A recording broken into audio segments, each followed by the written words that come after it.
আব্দুল কাদের জিলানী রহমাতুল্লাহ আলাইহি তিনি কি বলেন, মৃত্যুর পরে মাপ পাওয়ার আগ পর্যন্ত নিজেকে নিজে একটা শুয়ারের চেয়ে ভালো মনে করা যাবে না। মানুষ তো গুমরা হতেই পারে, নষ্ট হতেই পারে। এই জন্য আব্দুল কাদের জিলানী রহমাতুল্লাহ আলাইহি বলেন, মৃত্যুর পরে মাপ পাওয়ার আগ পর্যন্ত নিজেকে নিজে একটা শুয়ারের চেয়ে ভালো মনে করা যাবে না। যে কোনো টাইমে যে কোনো সময় মানুষ হোঁচট খেতে পারে, নষ্ট হতে পারে, যে কোনো মুহূর্তে।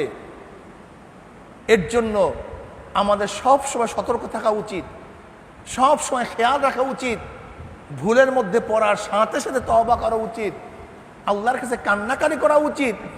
যদি নিজেকে নিজে বড় মনে করি, আমি আলেম হয়ে গেছি, আমি মুহাদ্দিস হয়ে গেছি, আমি পীর হয়ে গেছি, আমি মুফতি হয়ে গেছি, আমি আর গোমরা হব না, এটা গোমরা হবি লাজেম, এটা গোমরা হবি। এর জন্য নিজেকে সব সময় সতর্ক অবস্থায় রাখা চাই।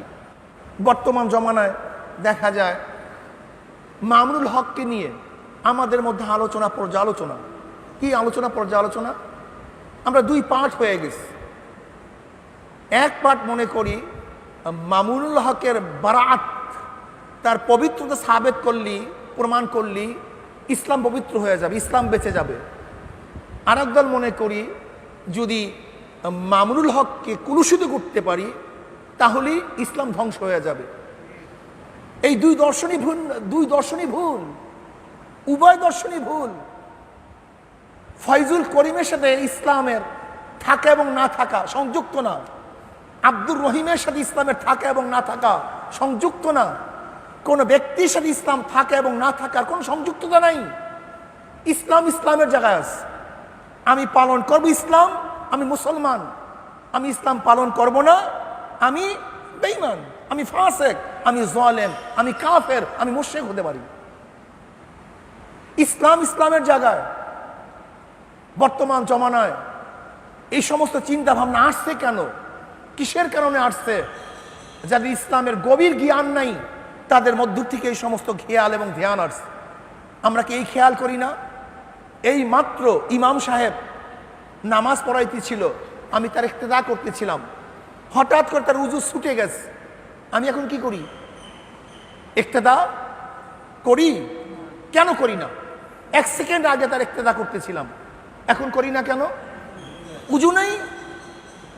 এই মাত্র গাড়ি চলতেছিল, এখন গাড়ি চলে না কেন? পাম্প নাই। একটু আগেও তো পাম্প ছিল, এখন পাম্প নাই, গাড়ি বন্ধ হয়ে গেছে। এই মাত্র ইক্তেদা করছি, উজু ছিল, এখন উজু নাই, ইক্তেদা ছেড়ে দিয়েছি। এই মাত্র পীর সাহেবের ইক্তেদা ছেড়ে দিয়েছি কেন? সে হেদায়েতের ছিল, এখন হেদায়েতের উপরে নাই। এটা আশ্চর্য হওয়ার কি আছে? আমি তো বুঝি না কিছু। এটা আশ্চর্য হওয়ার কিছু নেই। যারা মনে করতেছেন মামুনুল হককে যদি প্রমাণ করতে পারি দোষী, তাহলে ইসলাম দোষী হয়ে যাবে, তারাও ভুল। আর যারা মনে করেন মামুনুল হককে যদি বারাত সাবেত করতে পারি তা ইসলাম পবিত্র হয়ে যাবে, তারা ভুল দর্শনের মধ্যে আছেন। ইসলাম কোন ব্যক্তির সাথে সম্পৃক্ত না, ইসলাম কোরআন এবং হাদিসের সম্পৃক্ত। ক্লিয়ার কাট কথা।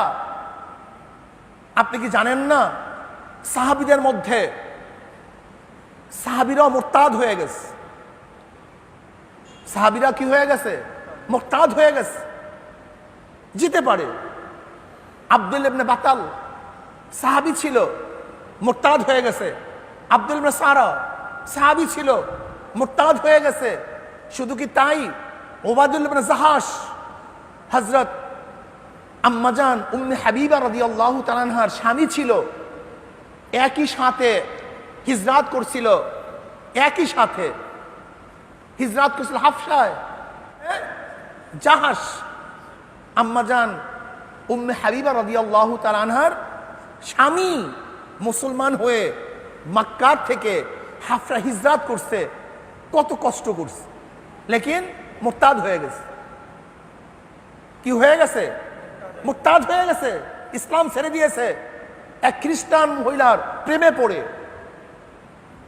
উবাইদুল্লাহ ইবনে জাহাশ।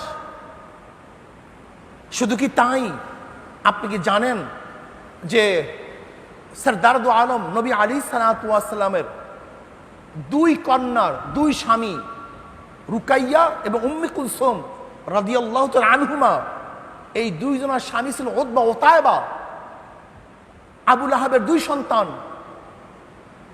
দুজন মুরতাদ ছিল, কাফের ছিল। আশ্চর্য হওয়ার কি আছে? শুধু কি তাই, নবী আলাইহিস সালাতু ওয়াস সালামের বড় কন্যা হাফসা রাদিয়াল্লাহু তাআলা আনহা, তার স্বামী আসাদ ইবনে রবিয়া, সে কে? নবীর জামাতা, বড় জামাতা, অথচ বদরের ময়দানে নবী আলাইহিস সালাতু ওয়াস সালামের বিরুদ্ধে যুদ্ধ করার জন্য আসছে। আমার নবী ছিল এক পক্ষে, আর তার বড় জামাতা ছিল তার বিপক্ষে, কাফেরের পক্ষে। আপনারা জানেন সেই আসাদ ইবনে রবিয়া বদরের ময়দানে অ্যারেস্ট হয়ে গেছে, ধরা পড়ছে। 70 জন কাফের যে ধরা পড়ছিল, তার মধ্যে নবী আলাইহিস সালাতু ওয়াস সালাম বড় জামাতাও ছিল। নবী আলাইহিস সালাতু ওয়াস সালাম মুক্তিপণের মাধ্যমে তাদেরকে ছেড়ে দেওয়ার জন্য শর্ত করেছিলেন। আর সেই তার বড় জামাতার মুক্তিপণের জন্য যে হাটটা নিয়ে আসা হয়েছিল, সেই হাটটা হলো কার? খাদিজা কুবরা রাদিয়াল্লাহু তাআলা আনহাকে যে হার দেওয়া হয়েছিল, যে হার তার মেয়েকে দিয়েছিলেন তিনি, অথচ তার মুক্তির জন্য নবী আলাইহিস সালাতু ওয়াস সালামের কাছে সেই হারই প্রদান করা হয়েছে। কত বড় ব্যথার কথা, কত বড় কষ্টের কথা, কিন্তু তার ইসলামের কিছু আসে যায় নাই। ইসলাম ইসলামের জায়গায় আছে। মনে রাখতে হবে, যদি কেউ মনে করেন অমুক ব্যক্তিকে, চরমনাই পিশাবকে দোষী করতে পারলি ইসলাম দোষী হয়ে যাবে, তারাও ভুল করতেছেন।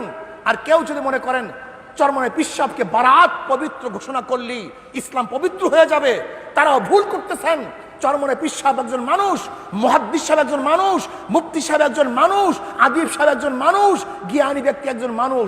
যে কোনো টাইমে পদচ্যুত হতে পারে, সে পাচার খেতে পারে, পিচ্ছিল পথ, এই পথ খুব মারাত্মক।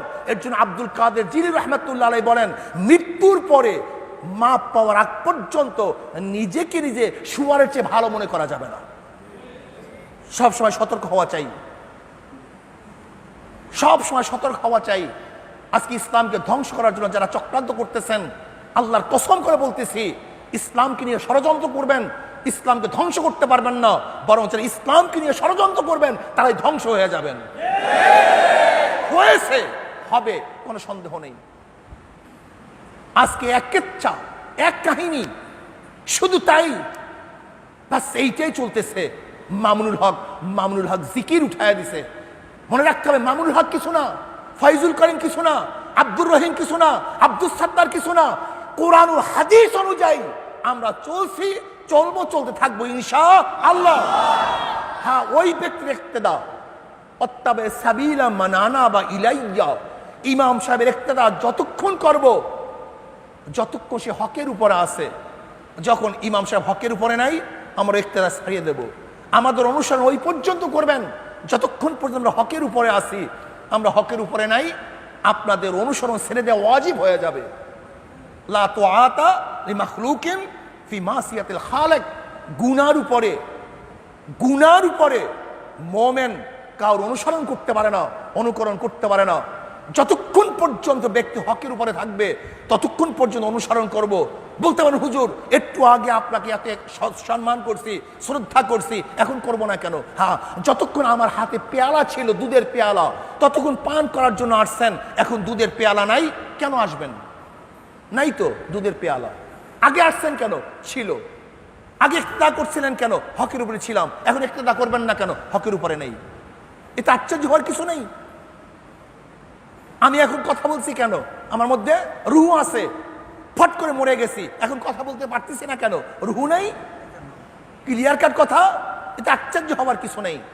কাজী কেউ এই কথা ভাববেন না অমুক ব্যক্তিকে কলুষিত করতে পারলি ইসলাম কলুষিত হয়ে যাবে না।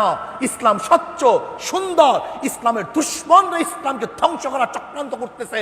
মামুনুল হক কিছু না, আসলে উদ্দেশ্য ইসলামকে ধ্বংস করা। আমাদের সতর্ক থাকতে হবে। যে ইসলামের দুশমনদের চিহ্নিত করতে হবে, যাদের কলবের মধ্যে ফি কুলুবিহিম মারাদুন ফাজাদাহুমুল্লাহু মারাদা। আপনি এই কথা ভাবিয়েন না আজকে মামুনুল হকের অন্যায় কারণেই তার ইসলামকে ধ্বংস করতে চায় না, তাদের মধ্যে ইসলামের বিদ্বেষ ছিল, মামুনুল হকের কারণে তাদের সেই বিদ্বেষ জাগ্রত হয়েছে, এছাড়া অন্য কিছু না। কাজে আল্লাহ পাক রব্বুল আলামিন আমাকে এবং আমাদের সবাইকে ঈমানকে মজবুত করে সামনে চলার তৌফিক আল্লাহ পাক আমাকেও দান করুন, আমাদের সবাইকে দান করুন। আল্লাহ পাক এই রমজান মাসে ঈমানকে মজবুত করে দেন। আমা আলাইনা ইল্লাল বালাগ।